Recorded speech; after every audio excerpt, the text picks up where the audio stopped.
There are moments in life that don't feel planned. They feel like they're waiting for you. Moments that slip into an ordinary day and change everything. The day Ethan walked into my house was supposed to be simple. A repair job. A broken wall in my hallway. Nothing more. He was a contractor. Tall, broad-shouldered, suntanned from years working under open skies. The kind of guy who smelled like cedar wood and fresh paint. Calm hands. Quiet voice. Strong presence. The kind of man you notice without meaning to. I thought he was just here to fix a wall. But then something unexpected happened. While working, one of the old pipes burst, soaking Ethan from head to toe. His shirt clung to him, water dripping from his hair, his tools, his eyelashes. And when he looked at me, something shifted. I should have stepped back. I should have looked away. I should have pretended it was nothing. Instead, I did something I never expected. What happened next, what he confessed, what I felt, what that moment awakened in both of us, changed everything about how I saw myself and him. Stay until the end of this story, because the truth behind what happened in that house will make your heart race. If you love LGBTQ plus emotional stories that feel real and impossible to stop watching, make sure to like this video, subscribe, and turn on notifications so you never miss the next chapter. I wasn't expecting anyone that morning. Honestly, I barely expected myself. I had slept badly, drank too much coffee, and spent half the night trying to ignore the cracks spreading across the wall of my hallway, a problem I kept postponing like most things in my life. But at 9:13 a.m., the doorbell rang. When I opened the door, I saw him, Ethan Cole. At that moment, I didn't know his name yet. I only saw a tall man standing on my porch, boots slightly dusty, work belt slung low on his hips, a rolled-up blueprint under his arm. His T-shirt was gray, fitted just enough to show the shape of his chest and shoulders, and his forearms looked like they belonged to someone who had spent years lifting lumber instead of dumbbells. "Morning," he said with a calm, deep voice. "You called about a structural crack in the inner wall?" I nodded, maybe too fast. Yeah, come in." He stepped inside, and instantly the entire energy of the house changed. Some people don't just enter a space. They fill it. Ethan was like that. He had this quiet presence, a mix of confidence and humility, like someone who didn't need to prove anything. He set his tool bag down gently, almost respectfully, as if he didn't want to disturb the place more than necessary. "Show me the wall," he asked. I led him to the hallway. He crouched beside the crack, running his fingers along it with smooth, steady movements. I caught myself staring, not at the wall, not at the damage, but at him, the way the muscles in his back moved under his shirt, the way a lock of his brown hair fell forward as he leaned in, the way he bit his lip slightly when concentrating. "So, what do you think?" I asked, trying to sound casual. He stood up slowly, wiping his hands on a cloth he kept tucked in his pocket. "It's not terrible," he said, "but if we leave it, it's going to get worse. Looks like old moisture damage behind the plaster. I need to open this up and see how deep it goes." "Open it up? Like right now?" He shrugged gently. "If you got the time." I had the time. What I didn't have was emotional preparedness for a man like Ethan being inside my house all morning. "Yeah, go ahead." He smiled, not big, not showy, just enough to soften his face. Enough to make my stomach do something embarrassing. "All right," he said, "let me get my equipment." While he walked back outside, I leaned against the kitchen counter and tried to breathe normally. I didn't know why I was reacting that way. Maybe it was because I hadn't been around someone like him in a long time. Someone grounded, calm, masculine in a way that wasn't forced. Maybe it was because I'd been lonely longer than I wanted to admit. Or maybe it was simply him. When he came back inside carrying a toolbox and protective sheets, I straightened up and pretended I hadn't been having a small internal crisis. He covered the floor carefully, placed his tools in a neat row, and put on protective goggles. Before starting, he looked at me. "This might get a bit noisy. Hope that's okay." "It's fine," I said. "Do whatever you need." He lifted the small demolition hammer and pressed it to the wall. The sound echoed through the hallway, sharp, rhythmic, powerful. I watched the way he worked. Precise, controlled, like he respected the house rather than attacking it. Every so often, he glanced at me, maybe checking if I was all right with the noise. Every time he did, I felt something warm move through me, like recognition, like connection, like curiosity. After about 10 minutes, he paused. "There's definitely water damage in here," he said, pulling off his goggles. "I'm going to have to replace some of the insulation and reseal the interior." I nodded, stepping closer. "How bad is it?" He turned toward me, and suddenly we were far closer than I expected. His face was just inches from mine, and for a moment, neither of us moved. His eyes were a deep, warm brown. Kind eyes, observant eyes. He cleared his throat, breaking the moment. "It's fixable," he said softly. "It'll just take time." He stepped back and knelt again. I stayed there for a second, my heart beat slightly faster, wondering if he'd felt that tension too. As he continued working, sweat began forming at the back of his neck. He lifted a heavy piece of broken plaster, exhaling through his nose. I noticed the way his shirt clung to his back, the way his breathing deepened. I tried not to stare. I failed. About 30 minutes later, Ethan stood up and wiped his forehead with his arm. "I'm going to check the pipe behind this section to make sure it's not active. Sometimes these old houses hide surprises." He removed another piece of plaster and reached behind it. I watched him tug at something. And then I heard a pop, a sharp metallic click, followed by a sudden burst of water, exploding out like a fountain. "Oh!" Ethan jumped backward as a spray of cold water shot directly onto him, drenching his shirt, his jeans, his hair. He gasped from the shock of it, blinking water from his eyelashes. I froze. He stood there dripping, shirt transparent, and clinging to every defined line of his torso, water running down his arms, down his jaw, dropping onto the floor. "Damn," he muttered, pushing his wet hair back with both hands. "That pipe was live." I swallowed hard. Are you okay?" He let out a breathy laugh. "Cold as hell. But yeah." I grabbed a towel from the bathroom and handed it to him. Our fingers brushed, lightly, accidentally, but long enough to send a pulse through me. "Thanks," he said, looking directly into my eyes with an expression I couldn't quite read. Maybe embarrassment, maybe amusement, maybe something else. And then I did the exact thing I never expected myself to do. I stepped closer, too close, and said softly, "Let me help you." Ethan didn't move. He didn't step back. He didn't say no. He just watched me, water dripping from his hair, chest rising slowly, eyes fixed on mine. It was the beginning of something I didn't understand yet, something I wasn't sure I should want, but I wanted it anyway. Ethan stood there dripping, the towel barely making a difference on his soaked shirt. Water ran down his arms, his collarbone, the line of his chest. He looked more surprised and embarrassed. And for some reason, that made the moment even more intense. "Let me help you," I repeated, softer this time. He didn't step away. He didn't laugh. He didn't say something to deflect the awkwardness. He just looked at me, studying my face with that calm, steady focus he had, like he was trying to understand why I had said those words, and why I was standing so close that I could feel the warmth of his breath under the scent of cold water and cedar. "I probably look ridiculous," he said finally, his voice low. "You don't." I answered faster than I meant to. "Not at all." His eyes flicked to mine, surprised, not offended, just curious. I lifted the towel and lightly pressed it to his shoulder, squeezing gently to dry the fabric. Ethan inhaled sharply, not loudly, but enough for me to notice, enough for the air between us to shift again. "You don't have to do that," he said, but his voice had softened, like maybe part of him wanted me to keep going. "I know," I said. "I want to." For a moment, he didn't move. He didn't stop me. He just stood still and let me dry the water running from his shoulder down to his arm. The towel brushed over the curve of muscle, warm beneath the wet fabric. I tried to keep my touch steady, neutral, but my heart was beating too loudly for me to pretend I wasn't affected, and the way he breathed, slower, deeper, as my hand moved, told me he felt something too, even if he didn't understand it yet. "Sorry about the mess," he said, finally breaking the silence. "Pipes in these old houses are unpredictable.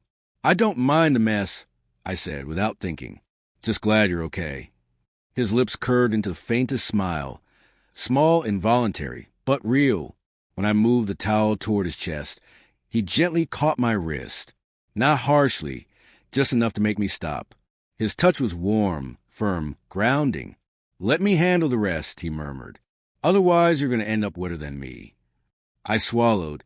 Hard. Okay. But he didn't drop my wrist right away. He held it for a heartbeat longer, long enough for both of us to register the contact, then released it slowly. He took the towel, wiped his face and hair, then pulled his wet shirt away from his skin. The fabric clung stubbornly, sticking to every line of his torso. When he finally peeled it off and wrung it out, I forgot how to breathe for a second. He looked strong, solid, not like a model or a gym-obsessed guy, but like someone built by work, by effort, by life. Broad chest, defined shoulders, a trail of hair leading down from his sternum, the kind of body that felt real, human, and unexpectedly vulnerable standing dripping in the hallway of my house. Sorry, he said again, glancing down at himself. Didn't mean to put on a show. It's fine, I stuttered, and immediately wanted to punch myself for sounding like a 14-year-old who'd just seen his first crush. Ethan laughed softly, the first time I'd heard him laugh. Relax, he said. I'm just messing with you. But there was something in his eyes, a subtle spark, suggesting he wasn't entirely messing. Something unspoken. Something neither of us was ready to define. He looked around. Do you maybe have, I don't know, an extra shirt I could borrow? At least until this dries? Yeah, I said quickly. I'll grab one. I went to my bedroom and rummaged through drawers, suddenly self-conscious about every shirt I owned. Nothing felt good enough. Nothing felt neutral enough. Nothing felt like something I should hand to a man I'd just met but had somehow become intensely aware of. I ended up choosing a simple black t-shirt, soft fabric, slightly fitted but not too much. When I returned, Ethan was standing by the open window, letting the cold breeze cool his wet skin. His back was turned to me, broad and steady, a faint steam rising from the warmth of his body meeting the colder air. I found one, I said. He turned, eyes meeting mine with that quiet intensity again. Thanks, he said softly. He took the shirt from my hands, and as he lifted it, I caught myself staring, and then caught him catching me staring. His eyebrows lifted slightly, but he didn't say anything. He just slipped into the shirt, the fabric stretching across his chest, shaping to him. Fits better than I expected, he said. It looks good, I answered before I could filter myself. This time, he didn't look surprised. He looked thoughtful, like he was trying to decode something in the way I said it. He cleared his throat. I should get back to the wall, he said, but his voice had changed, softer, slower, as if something in him was now aware in a way it wasn't before. As he knelt back down, I lingered in the hallway doorway, watching him work. His movements were steady, but every so often he glanced at me, quick, almost accidental, as if he was trying to understand something he wasn't ready to name, or something he was afraid to. Minutes passed, and the house felt warmer, quieter, heavier with whatever had begun between us. Finally, Ethan said, "You okay?" "You keep staring." I blinked. "Sorry, I didn't realize." He gave a small smile, one that held something deeper behind it. "It's all right," he murmured. "Just didn't know if you wanted to tell me something." My throat tightened. Maybe I did. Maybe he did too. But neither of us said it yet, because some truths don't arrive all at once. They sneak in slowly, quietly, dripping into your life one moment at a time, like water from a broken pipe you never saw coming. And Ethan was a moment I hadn't seen coming, but I felt deep down that he wouldn't be the last. Ethan worked quietly after I stepped back into the hallway, but it wasn't a peaceful quiet. It was a kind that pushes against your chest, that makes the air feel thicker, heavier, almost charged. I could hear every breath he took, every shift of his weight, every soft metallic click of his tools. I leaned against the doorway, pretending to watch the repairs, but really I was watching him. The sunlight from the side window fell directly on him, illuminating the damp patches still clinging to his hair and the faint sheen on his neck. My shirt, now stretched across his chest, fit him better than it ever fit me. Every movement pulled the fabric tighter across his shoulders, and the sight made my stomach twist in ways I didn't know how to explain. He paused suddenly, resting one hand against the open section of the wall. Then, without turning his head, he spoke.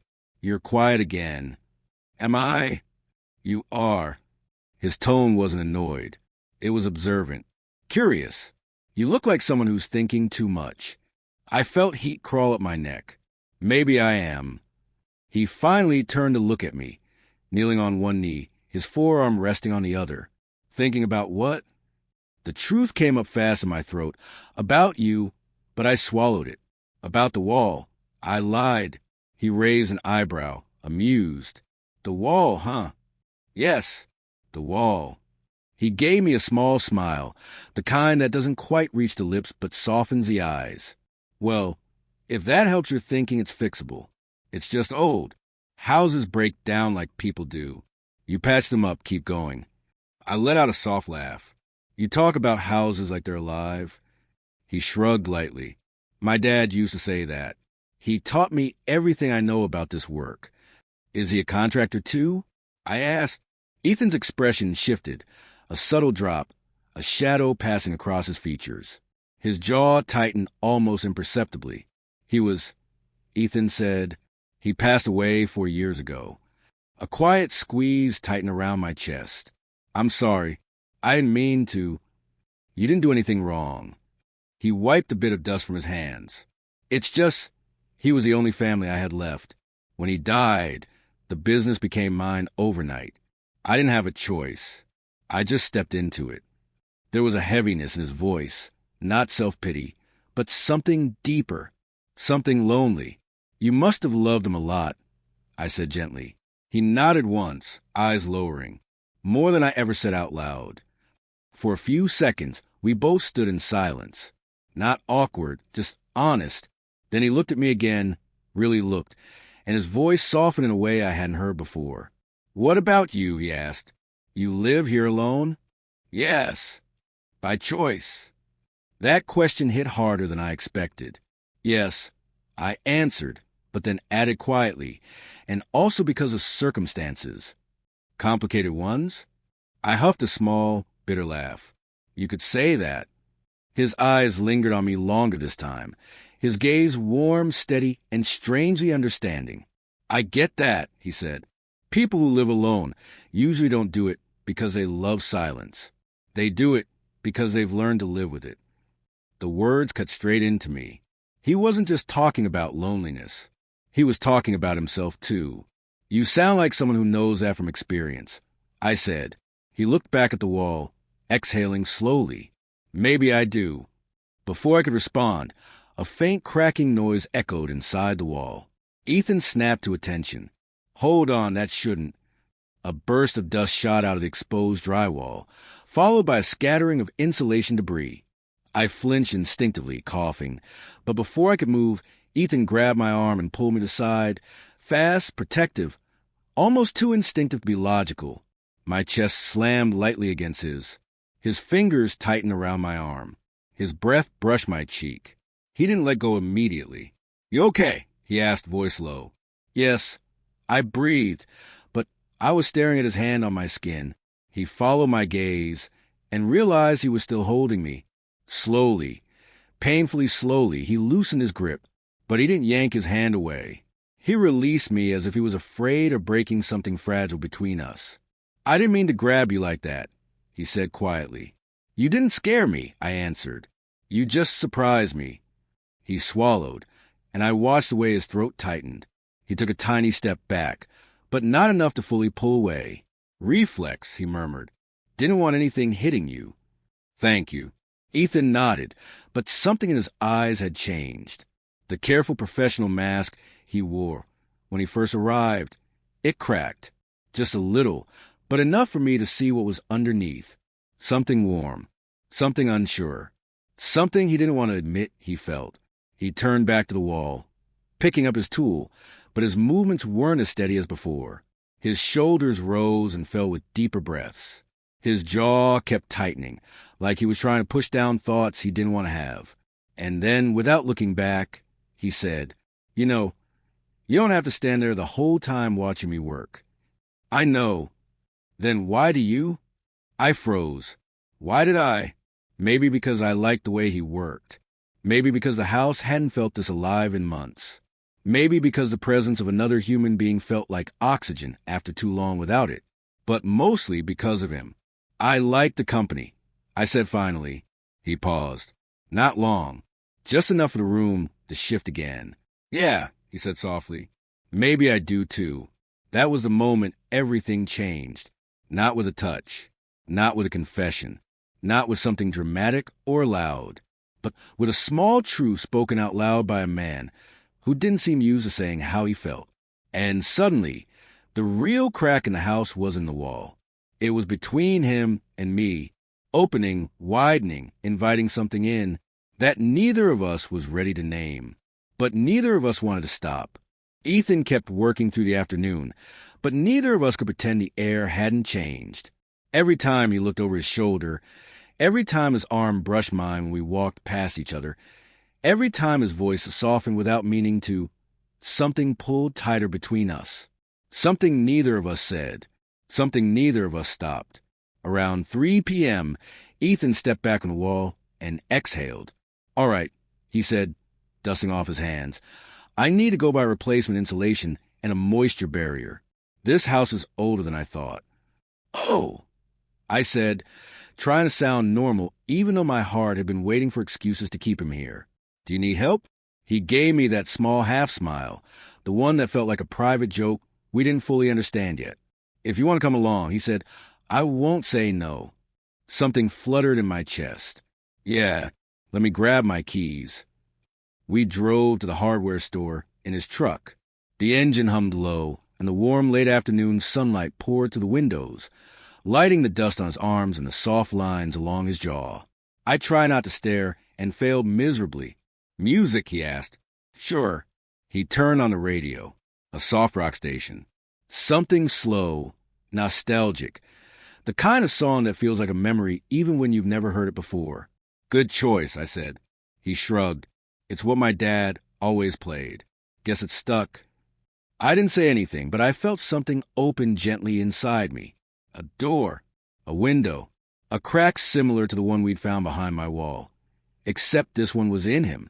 We walked the aisles together, picking out what he needed, but something about the way he stayed close. Close enough that his arm brushed mine, close enough that I could feel his body heat. Felt intentional, like he didn't want the space between us back. I carried part of the supplies, though he insisted on taking the heavier pieces. At the checkout, the cashier, an older man with a beer belly and a thick beard, eyed us. "Big project?" he asked Ethan.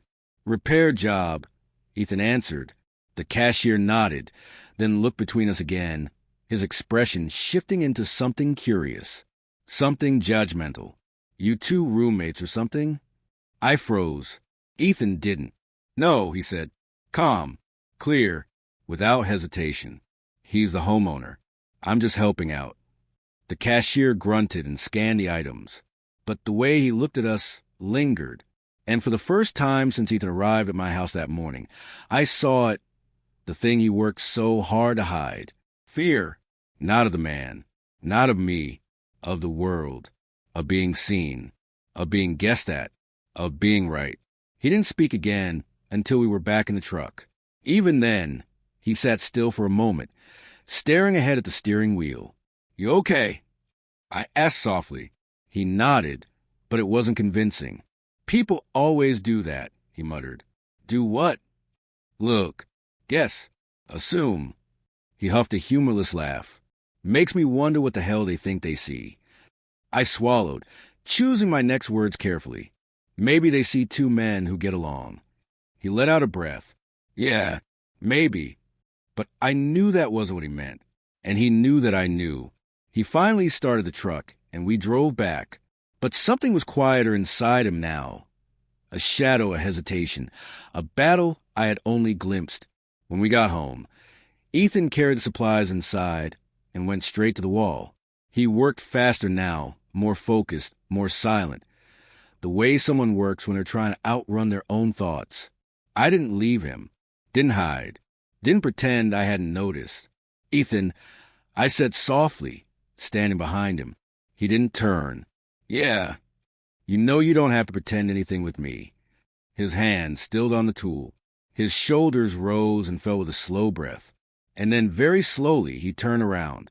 He looked different this time. Not strong, not guarded, not composed, but exposed. What if I don't know how not to pretend? He asked quietly. I stepped closer, not touching him, just close enough that he could feel I wasn't going anywhere. You don't have to figure that out today, I murmured. Or tomorrow, or this week. Just don't hide from yourself when you're with me. His eyes softened, painfully, beautifully, and he looked down and up, then down again, as if unsure where to place the weight of his feelings. I wasn't supposed to stay this long, he said. I know. And I wasn't supposed to. He stopped, jaw tightening. I don't know what this is. It doesn't need a name yet. He exhaled shakily. Something happened back there at the store, he said. That look he gave us. It reminded me why I never let anyone get close. You didn't do anything wrong. He shook his head. You don't get it. Then help me understand. He finally met my eyes. My dad, he didn't like it when I acted different. Ethan whispered.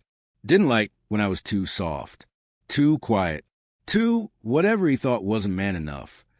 When people look at me the way that guy did, it feels like I'm 12 again, waiting for someone to tell me something's wrong with me. My chest tightened. Ethan, he lifted a hand slightly, as if to stop me from saying something too comforting. I don't know how to do this, he admitted. I don't know how to let someone see me.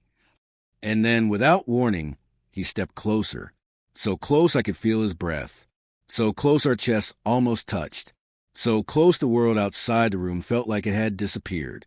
But when I'm near you, he whispered, voice trembling just enough to betray everything, I feel like I want to try. My heart pounded so hard I could hear it in my ears.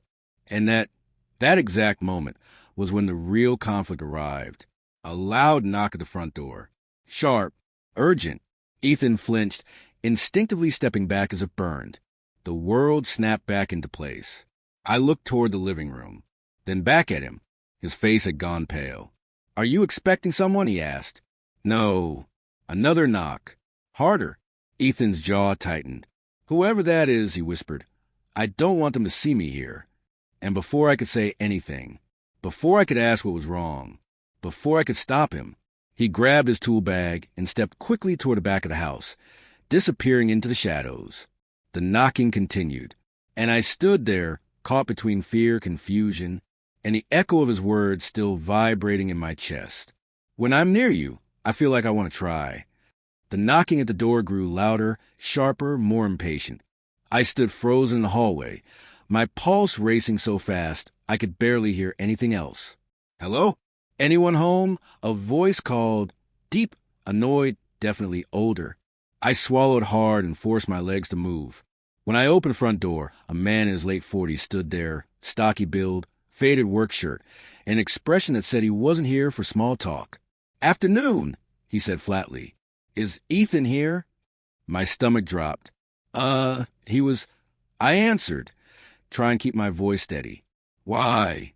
Is something wrong? The man narrowed his eyes. Is he inside or not? He stepped out for a moment. That boy better not be running from me, the man muttered, shaking his head. I told him I needed him today. Can't afford delays. Not with how much trouble he's been causing. Trouble? Running from him? My mind was racing now. Sorry, I said carefully. And you are... His uncle, the man grunted. Name's Frank. I run the contracting business. Or I did, until he started thinking he knows better. Uncle. The word hit harder than I expected. And Ethan, hiding the second he heard the knock. It suddenly made sense. Frank looked past me into the house, as if expecting Ethan to appear at any moment. When you see him, he said, tell him he better come home tonight. No excuses. He's avoiding responsibilities he doesn't get to avoid. I'll tell him. I murmured. Frank gave me one last suspicious look. The kind of look people give when they're trying to figure out what's going on beneath the surface. and then stomped off down the path. I closed the door quietly. The house felt eerily silent now. "Ethan?" I called softly. "He's gone." Nothing. I walked toward the back hallway, where he'd disappeared. The laundry room door was shut, but a faint sound came from behind it. The uneven breathing of someone trying to calm themselves down. I opened the door gently. Ethan was sitting on the floor, elbows on his knees, hands covering his face. His shoulders rose and fell in sharp, trembling breaths. He didn't look up when I stepped inside. "Ethan," he shook his head. Just don't right now." I knelt beside him anyway, not touching him, just close enough that he could feel I was there. "Your uncle came by," I said softly. He didn't seem gentle. Ethan laughed, a short, humorless, broken sound. "Gentle?" he repeated. "He hasn't been gentle a day in his life." I watched him swallow hard, as if fighting something inside. "He took over after my dad died." Ethan said quietly, said he was doing me a favor, said I needed to man up, take responsibility, be the kind of man my father would have been proud of. "And you've been running the business ever since?" I asked. He nodded, doing everything, working every day, fixing every problem, trying to be whatever image he thinks a man is supposed to be. A long, shaky breath escaped him. "But it's never enough," he whispered. "Never." My chest tightened. I wanted to reach out, to take his hand, to steady him, to tell him he wasn't alone. But I didn't. He had to choose the moment. He lifted his head slightly, eyes still downcast. "My uncle, he doesn't like guys who are—" Ethan stopped, his lips pressed together as if the rest of the sentence hurt. I knew where it was going. He didn't have to say it, but he needed to. So I waited. Finally, in a voice barely above a breath, he said, "Different." The word broke something inside him, and I spent years trying to make sure he never looks at me the way that cashier did. Ethan continued, voice shaking. "Try and make sure he never suspects anything. Try and make sure no one does." He finally lifted his eyes to mine, and the pain in them gutted me. "He'd never accept it," Ethan whispered. "Not for me." The silence that followed was painful. Thick, heavy, full of everything he'd been holding in for years. I moved a little closer. "You don't have to prove anything to him," I said gently. "Yes, I do." Ethan snapped, not in anger, but in fear. "He controls my work, my income, my future. If he ever thought I wasn't the kind of man he expects." He stopped again, jaw tightening. "I can't afford that. I can't afford to be found out." Found out. The words echoed like a punch. "And then I met you," Ethan whispered. My breath caught. He looked at me like every wall inside him had finally cracked open. "You make it hard," he said. "Being around you makes it hard to pretend." I couldn't move, couldn't breathe, couldn't do anything but feel the weight of his confession. Ethan dragged a hand through his hair, visibly frustrated at himself. "I don't know what's happening to me," he continued. "I don't know why I feel this pull toward you. I don't know why it scares the hell out of me." His chest rose sharply. But the moment I heard that knock on the door, all I could think was, he can't see me with you. He can't even see me here. He'll know. He'll guess. And then his voice broke. I couldn't stay still anymore. I reached out slowly, giving him time to pull away if he wanted, and placed my hand on his forearm. Ethan inhaled sharply, eyes closing as if that single touch shattered him. "You don't have to hide in my house," I said softly. "Not from me." He opened his eyes again, and there it was. Fear, hope, longing, a need. So deep it looked like it hurt. "I'm trying," he whispered. "God, I'm really trying." Then, almost without thinking, he leaned forward, forehead gently brushing mine for the briefest moment. It wasn't a kiss. It wasn't an accident. It was something between them, a confession in the form of contact. But just as quickly, he pulled back. "I shouldn't have done that," he murmured.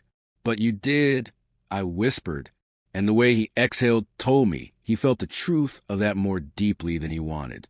He stood up slowly, wiping his face. "I need a minute," he muttered. "Just a minute." He stepped out into the hallway, and I sat there on the floor of the laundry room, heart racing, knowing that the moment wasn't over.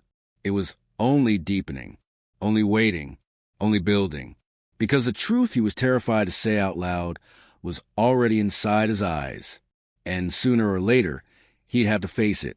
I sat on the laundry room floor for a long moment after Ethan walked out. My heartbeat felt uneven, too loud, like it didn't belong to my body anymore. Everything he'd said, everything he'd almost done, hung in the air like electricity that had nowhere to go. A few minutes passed before I heard footsteps return. Slow, hesitant, careful. When I looked up, Ethan was standing in the doorway, arms crossed tightly over his chest, as if holding himself together. "I'm sorry," he said. "For what?" I asked softly. "For all of it. For hiding. For panicking. For almost," he rubbed the back of his neck, "embarrassed. For the thing I did with my forehead. I don't even know what that was." "It was honest," I said. "That's what it was." He exhaled a shaky breath, eyes lowering. "I don't know how to be honest. Not about this." "You were," I said, "just now, more than you think." He walked inside slowly and sat on the floor across from me, leaving maybe 2 feet of space between us. Not much, but enough to show he was fighting an internal war. "I just needed to breathe," he said quietly. "Everything hit me at once. My uncle, that look the cashier gave us. The way I felt when you touched me. The way I didn't want to move away. My pulse jumped at that. He looked at me then, directly, intensely, and something unspoken tightened between us again. I'm tired," he admitted, "of pretending nothing's happening inside my head, inside my chest." He let out a laugh that trembled at the edges. "I keep trying to make it go away," he continued. "The pull I feel when I'm near you, the way I notice everything you do, the way you look at me, it scares me because I don't know where it goes." I swallowed. "It doesn't have to go anywhere yet. It doesn't need a definition. But I want one," he said. "I want to understand why being near you feels like something I've been avoiding my whole life, but also something I don't want to run from anymore." He leaned back against the wall, closing his eyes, speaking into the air between us. "I've never told anyone what I told you today," he said. "Not even my dad. And he was the person I trusted most." "You can trust me," I whispered. He opened his eyes, slowly, cautiously, and studied me with a depth that made my breath catch. "I know," he said, "and that scares me too." We stayed silent for a moment, letting his confession settle. Then he shifted closer, not much, but enough that our knees almost touched. "I don't know how to do this," he said softly. "I don't know what you expect from me." "I expect nothing, Ethan," I replied gently. "Not a label, not a decision, not a declaration. I just want you to stop hurting yourself by being afraid of what you feel." He swallowed hard. "What if I mess everything up?" he whispered. "Then you mess it up," I said, "and we figure it out. Or we don't. That's life. But keeping it all inside, that will break you faster than anything." He stared at me, and I saw something click in his eyes. Something shift. Something loosen. He took one slow breath. Then another, and then he moved, not fast, not impulsively, but with quiet, careful intention. He reached out just his hand and placed it lightly on my knee. The touch was small, barely pressure, barely contact, but it felt like the world tilted. "I've wanted to do that since this morning," he murmured. My chest tightened. "It's okay," I said. "You can." He nodded once, tiny, almost imperceptible, and kept his hand there, growing braver by the second. His thumb brushed lightly along the fabric of my jeans. "I don't know what this means," he whispered. "It means you're human," I said. "It means you want connection. It means you're tired of being afraid." He breathed out, eyes dropping to where our bodies nearly touched. "And what do you want?" he asked. I didn't hesitate. "You." The moment froze, held, deepened. Ethan leaned forward a little, testing the distance, testing himself, testing us. Our faces were close now, close enough for me to feel his breath, close enough that he closed his eyes just for a second, like he was gathering the courage he'd never been allowed to have. And then he rested his forehead against mine, not like before, not accidental, not confused. This time, it was deliberate, soft, honest, a moment shared on purpose. His voice trembled when he spoke. "I can't kiss you," he said. "Not right now. Not today. Not with everything swirling in my head." "That's okay," I whispered. But his hand tightened slightly on my knee. "I don't want to walk away from this either." "You don't have to," I said. "Just stay." He breathed out, long and relieved, like someone finally letting go of a weight they'd carried too long. "I can do that," he said. So he stayed. Not in my arms. Not kissing me. Not doing anything dramatic or reckless. He just sat with me on the laundry room floor, his forehead resting against mine, his hand warm in my knee, both of us breathing in sync. The kind of closeness that says more than any kiss could. After a while, he spoke again. "I want to see where this goes," he whispered. Slowly, carefully, but honestly. My heart cracked open. "That's all I want," I said. Ethan nodded. "I'm scared," he admitted. "I know. But I think," he exhaled shakily, "I think I want to stop running." I smiled softly. "Then don't." He lifted his head slightly, eyes meeting mine, clearer this time, calmer, steadier.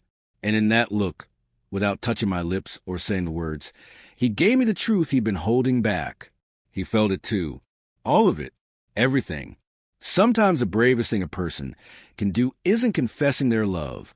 It's allowing themselves to feel it in the first place. Ethan didn't need a perfect moment. He didn't need a label. He only needed one honest breath, one small step, one crack in the walls he built around himself. And sometimes that's where real love begins. If this story moved you, don't forget to like the video, subscribe, and turn on notifications to never miss the next story.